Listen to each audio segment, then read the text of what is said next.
Hello, hordes of people out there in 8-ball land. I'm Andrew Drury, and I'm also known as Max's dad. If you know Max, c'est moi. Let's see, and I'm a drummer and percussionist, and it's drumming has been the thing that I've done since like I was 13 years old, and it's just ever since I pretty close to started doing it, that's what I want to do for the rest of my life. And through combination of luck and obstinance, I've been successful at that. So I'll just say a few more things, then I'll get started. I'm very active in the New York kind of avant-garde jazz and free improvisation and kind of a mix of genres, kinds of scenes, and I travel internationally to play. And but one thing, let's see, and I'll say this too, and everything that I do and everything that I show you all connects back to the profound lineage of African diasporic music. My entry to it was by learning jazz drumming when I was a teenager, and then I got to study with one of the geniuses of drumming from any style and any period, named Ed Blackwell, who was from New Orleans and played with Don Cherry, Ornette Coleman. He's on a record with John Coltrane, Eric Dolphy. He played with really heavy cats. And so everything that I do comes from my love and fascination with drumming, which is something humans have been doing, I think, since before Homo sapiens existed. It's really an ancient, profound thing for making people happy, creating a sense of community, communicating, raising spirits. And so for that reason, there's been African rhythm and drumming and stuff for thousands of years, and it's been used for religious ceremonies, it's been used for social gatherings and dancing and that kind of stuff, and for funerals and for military occasions and all kinds of things. So this little bit that I'm going to do really all comes out, it's part of that tradition. And one of the parts of the tradition is that humans have always made music and instruments out of materials that were at hand. So at some point, the materials at hand were mainly trees and animal skins, and now we have some other kinds of stuff available. So being cheap, these are some of the things that I've been working with for a lot of years. I do these in workshops and performances and different things. So I'll start off with this.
Okay, there's a little bit of terracotta flower pots, which I happen to have.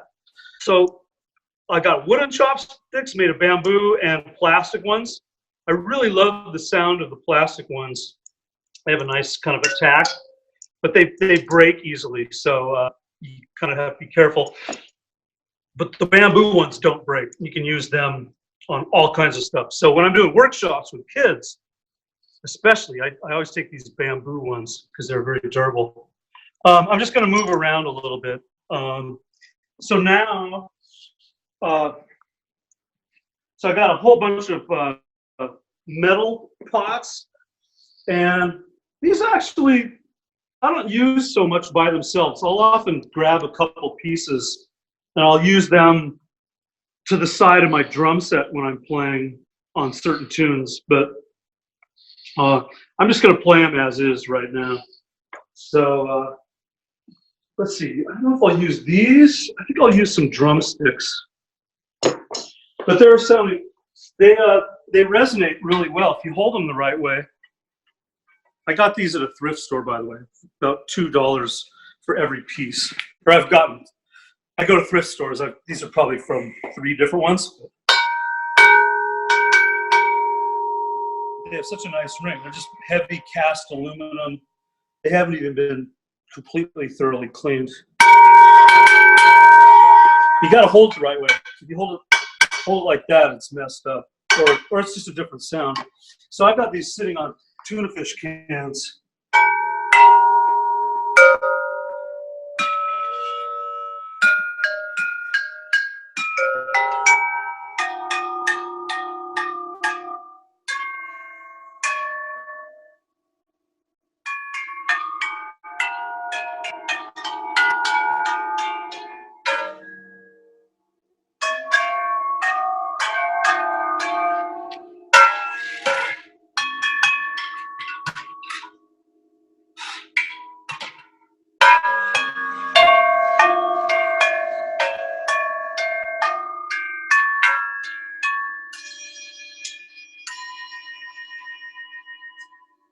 And other things, Tibetan prayer bowls.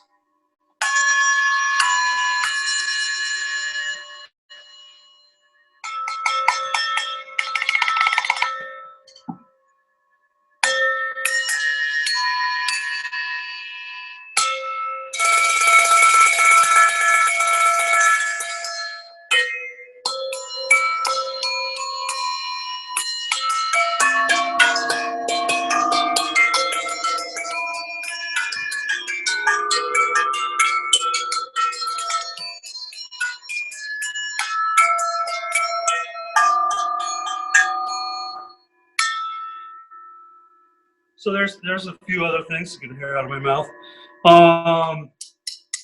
What else do I? Okay, so here's. I'm doing this totally out of order. I had an actual order planned, but this is cool. So now this one, I don't know what you call these. Oh, so I also come from a construction work background. I grew up, my dad had a construction company, and I was like working on these job sites from a young age. So I was always making things as a kid, even before I was officially an employee. So there was a ton of stuff around. I was always just making stuff. And one of the kinds of things that I found were these, I don't know what you call them, electrical faceplates, maybe, but they're used when you're framing a wall. You can get these at Home Depot for about 40 cents, I think. I got a whole bag of these. I have kids play these in school, so a whole classroom of kids can use these if you're working with kids or any group. And they sound. And then an old fork I gained from some house I lived in at some point. This is not a fork. This would be called a knife. Okay, thank you, Max. So this one I like to use as a triangle, like they use in Brazil. God, I think I just had a dream about listening to Brazilian music, some guy playing triangle. Anyway, Ayrton, the great Brazilian percussionist, was a major hero of mine, and I spent a lot of time learning to play the triangle. But it's basically just you hang it on the finger. Oh no, running out of charge. Okay. Yes, the home of technical difficulties, as Phil Shapp calls WKCR. So 2 sounds, got the open one and the closed one, and you combine them.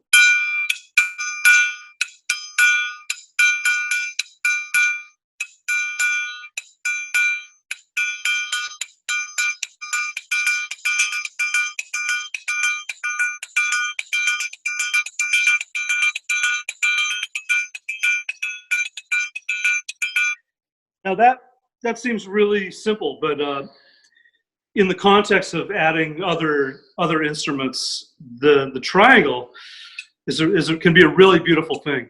So I'm very fond of these electrical faceplates. They don't make such a compelling solo instrument, I suppose, unless I was going to sing like "God bless America."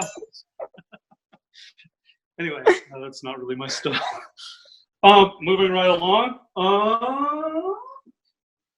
How about, okay, so let's get to shakers. Here's another thing. So I was in high school, and I was really interested. I thought, I'm kind of uncommercial. Like I hate shopping. Always have. That's why I'm in my 50s. I wear T-shirts, and I own like 2 pairs of pants.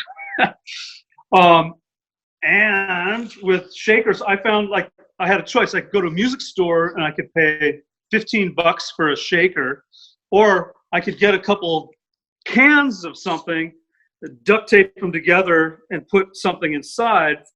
And for virtually no money, I could have something that sounded every bit as good, like no loss of musical quality. This little one I'm holding because, man, I used to have 2 of these. And I want to find something else. I use them as cachixes, which is another Brazilian percussion instrument. There's a cachiche.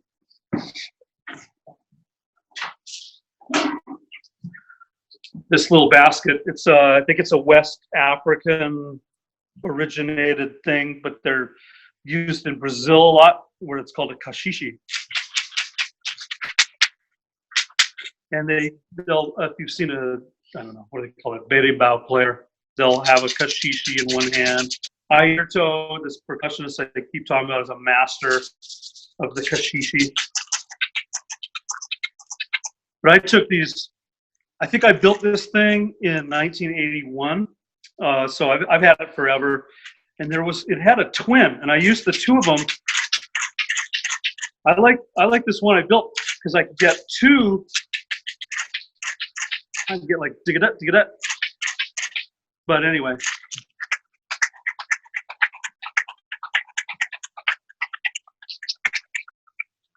I got to work on my kind of something worked out. But anyway. What's cool. Inside? What's inside the cachiche that you made? This has got popcorn in it, this particular one. And I found that I like dried popcorn kernels. I've got a few that have dried beans. I never liked those so much. I just started going with popcorn kernels. You can also do ball bearings, like little ball bearings or BBs. Those are great. So now here's a few designs. I won't play this too much more, but so I love this guy, nice and little. These are super easy to make because all you have to do is get a bottle of something, put the popcorn inside, which you can see. Close the bottle and nice and loud. You just got to learn this technique of chugga-digga. So listen to a whole bunch of Brazilian music and great percussionists for a few years. And you too can get all the subtle nuances of Brazilian swing and different things. And then along these lines, I made this one a week ago. I was doing a Zoom class with a preschool, and I was just like not really caring how it was going to work out. And this was actually had other duct tape. I ripped it apart. I showed them the inside. And then I use some red duct tape to put it back together, and it sounds great. I mean, I might keep using this one when I go to gigs. All my gigs have been canceled. I was supposed to play at the Vision Festival with this huge string ensemble with drum set plus the piano player Matthew Shipp, and I was really looking forward to that. But I might have used this during that, but it's canceled, unfortunately. But this thing's so, I don't know, it's big, it's loud, it's a little heavier, but there's probably a fair amount of popcorn, like half a cup. It usually doesn't take much popcorn to go in something. As you can see, that's like 2 tablespoons maybe. It's not very much. It sounds great and it's loud.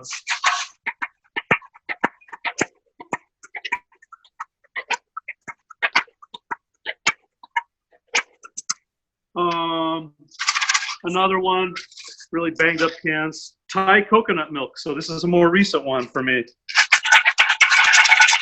Okay, cool. More coconut milk. I don't know why the coconut milk ones. Oh yeah, this is another one from like 1989. Yoo-hoo chocolate. Oh yeah, good stuff.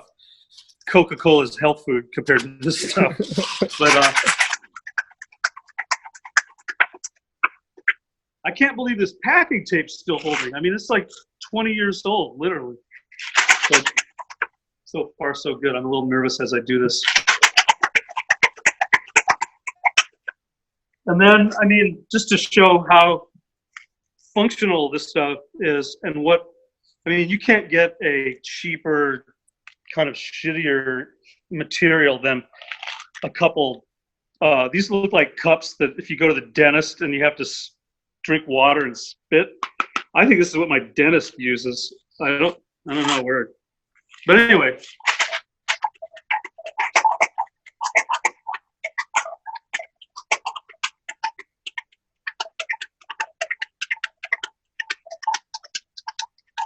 Okay, and then you could drum. I'm gonna get some buckets. Here's another thing. I'll come back over here.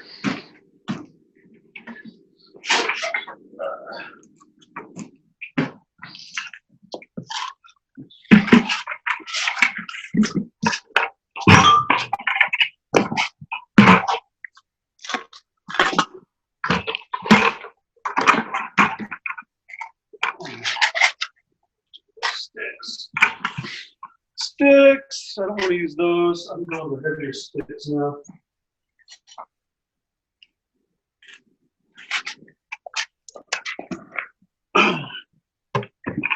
Okay, so I got a lot of drumsticks. You can make your own drumsticks too, which I've done a lot of, because drumsticks tend to be kind of expensive.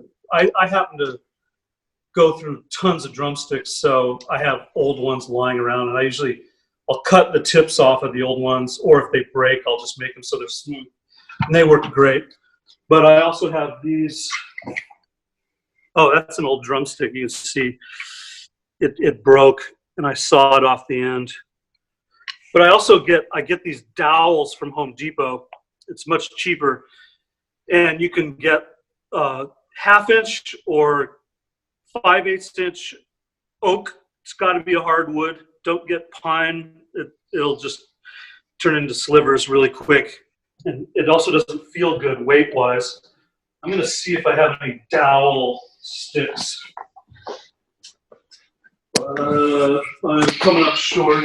Oh, wait a minute. Here's a bonanza over here. Gotta have some. Yeah. Okay. So here's one I made out of dowel.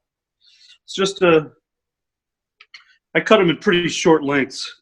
You can see it's a lot shorter than a drumstick. I think a drumstick's 14 and this might be 12. No, that's a bigger difference than 2 inches. Anyway, these are great and they're super cheap. Just find something and cut it and you got it. Okay, now back over here. Our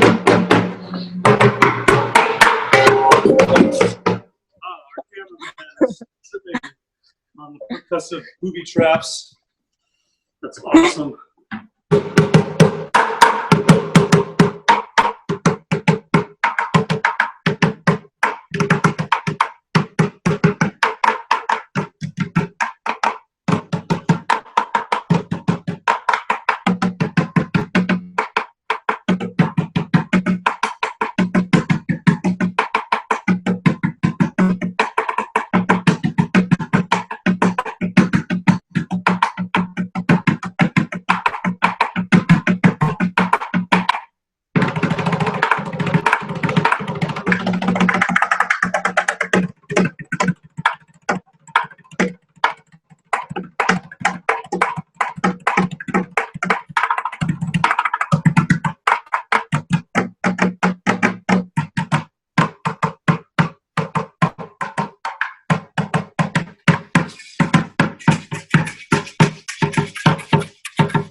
there's some kinds of examples. You know, I'm just jamming right here. I've kind of orchestrated what I do to be able to work with a lot of different groups of people. Like, so basically, the music that I do as an artist, and when I'm touring, and most of my recorded work and stuff, is very uncommercial music, very avant-garde, that kind of stuff. But it's all rooted, like the stuff I'm playing right here is basically beats and stuff. And that first, I don't know what that first thing I played was, but you know, you could have heard like some Ghanaian drummers playing something like that in a very traditional kind of setting. But so you can take these simple pieces and orchestrate them in all kinds, like use them musically in all kinds of different ways with different groups. So like if I'm working with say a class of second graders, which has been one of the ways that I've made my living over the years, I just start with like everybody, teach everybody a simple rhythm like.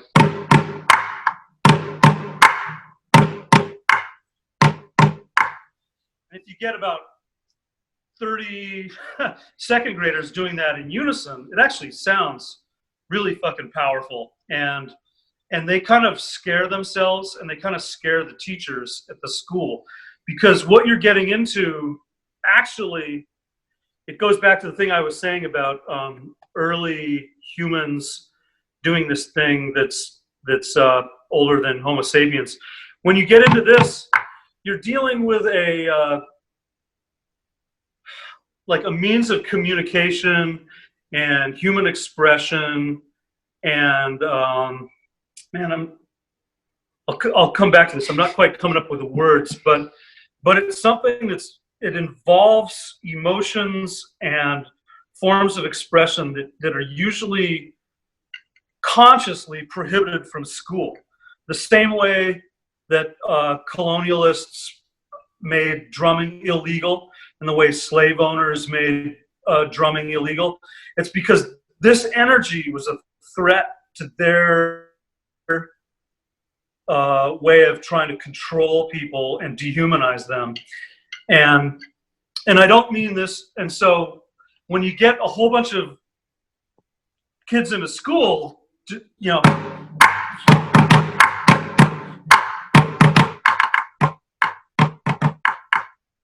some other energy starts happening, and the kids feel their own power.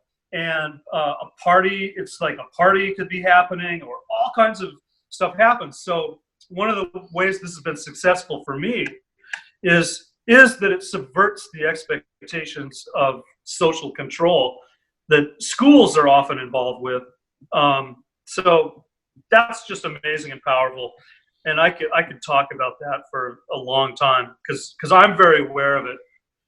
Because having been trained as a drummer, working in African diasporic languages, I found by accident that when I went into classrooms around 1990, that if I could play these beats, I was communicating at a level that none of the school officials could communicate with kids.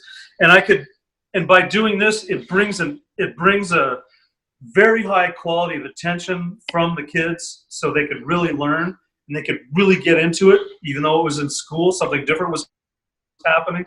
So it's very radical pedagogically, and I could have had a whole nother career if I wanted to get a PhD in education, and I would pursue this African diasporic basis for kind of like non-literary, non-verbal communication. It's just a different way of thinking and expressing. Anyway. I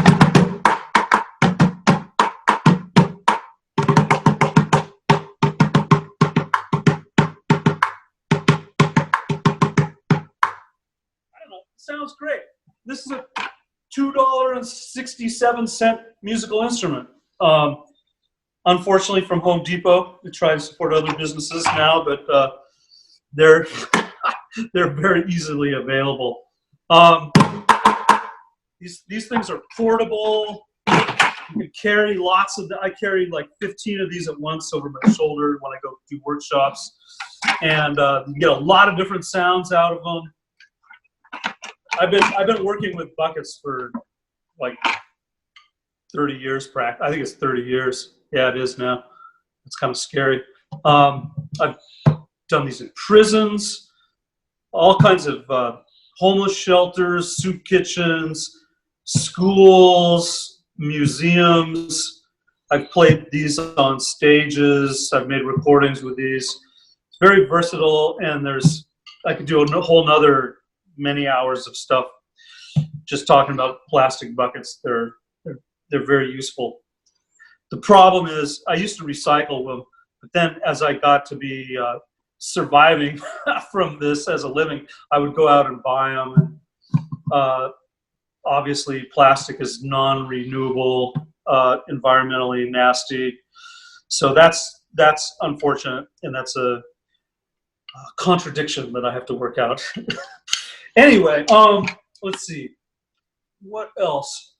Okay, I don't know how much time we got. I'm kind of, let's see, it looks like it's 2:05. 2:05, so we've been going 35 minutes. I don't know how much longer you. I think we usually try and cut off around 40 minutes. So if you want to do another 5 minutes. Okay, cool.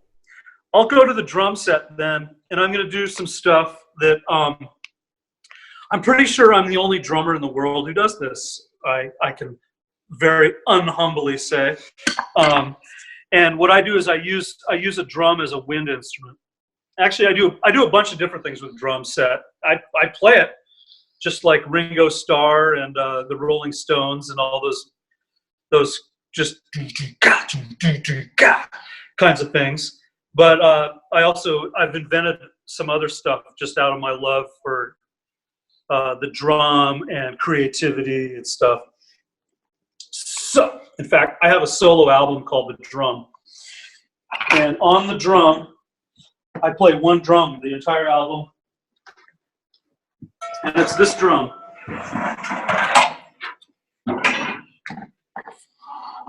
And also on my solo album, The Drum. Okay, so I might as well plug a couple things and then I'll play.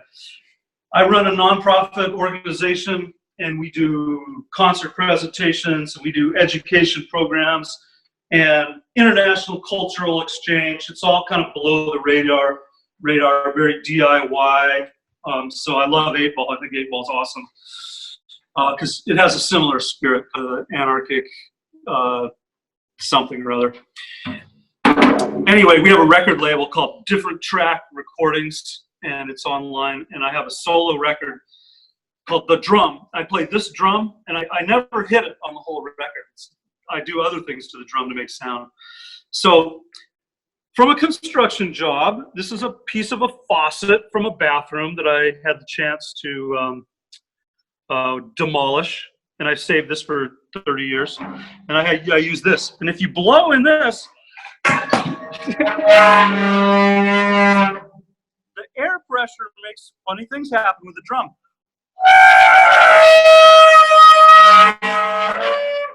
And then this, so vibrations are moving around, and this I manipulate the vibrations. I'm not doing a trumpet thing, nothing, just blowing.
Anyway, there's a little taste of. I do this in performances and all kinds of stuff. So many different sounds you can you can get out of either a drum set or stuff you have lying around your house.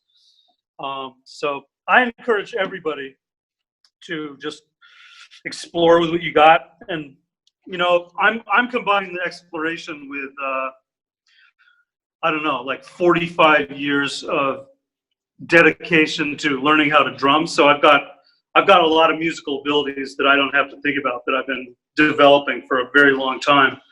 But I'm not unique. I'm no super talented guy. Everyone's got it, and if you just practice and kind of apply yourself and work on getting better at making music, you can come up with some really cool stuff. And so, I mean, that's very punk. That's what it's all about. So anyway, that's all I have to say.